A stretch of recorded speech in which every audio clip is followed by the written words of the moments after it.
primary. General Clark, good morning. Good morning, Katie. It was a strong, forceful, confident George W. Bush delivering the State of the Union address, but something tells me you didn't have a real positive take on some of the things he had to say. What did you think of it? Well, I don't agree with this premise that the war in Iraq was part of the war on terror. And we had about 900 people in last night into the Palace Theater up in Manchester watching it. And they didn't agree either. They believe that he took us into a war that we didn't have to fight. We really don't know why we went to war with Saddam Hussein. I certainly support the men and women, and I think they're doing a great job. But why send people to attack a country when it didn't pose an imminent threat to the United States and wasn't associated with those who did the damage on 9/11? Do you agree the world is a safer place without Saddam Hussein? Well, I'm happy that Saddam Hussein is gone, but over Christmas and the holiday period, we were at terrorist condition orange. I don't know why we didn't stay in Afghanistan and pursue Osama bin Laden and take down Al-Qaeda. I didn't hear much discussion last night about Osama bin Laden, and yet Osama bin Laden is the man the president said he was going to get, dead or alive. And we've got, he rattled off a whole list of countries that have been attacked by terrorists, said the war isn't over. Well, it might have been if he'd stayed in Afghanistan and instead of taking us into Iraq to go after Saddam Hussein. General Clark, he responded to critics like yourself who believe the UN should play a larger role when it comes to the war in Iraq and that there should be a stronger international presence there. Let's listen to that. This particular criticism is hard to explain to our partners in Britain, Australia, Japan, South Korea, the Philippines, Thailand, Italy, Spain, Poland, Denmark, Hungary, Bulgaria, Ukraine, Romania, the Netherlands. He added some other countries and said plus 17 other nations after the applause died down. What's your response?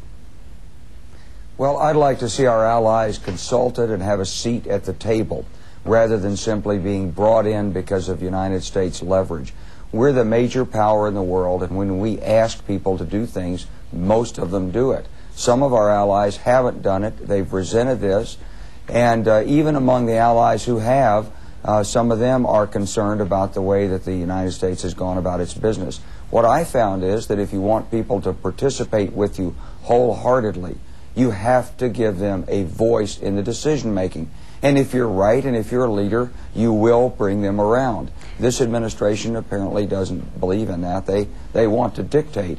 You see, I don't think that the action in Iraq was necessary for United States security. I think it was an elective war. I've said this from the beginning. And now we're stuck there. So we've got to do our best.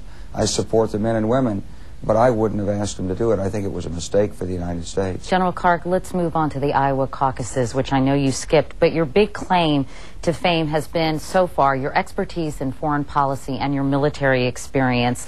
That has made you really a sharp contrast, in your view, to, say, Howard Dean. But Senator Kerry is also strong in both those areas. Is this the worst possible scenario for you, to have John Kerry come out strong out of the Iowa caucuses going into New Hampshire? And how much daylight really is there between the two of you?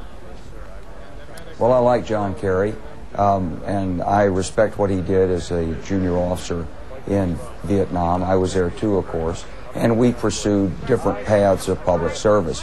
He went into the Senate. He represented the state of Massachusetts. I stayed in the United States Armed Forces. I represented the United States in an executive capacity in a number of positions, including negotiating a peace agreement and service with NATO and helping to win a war against Slobodan Milosevic.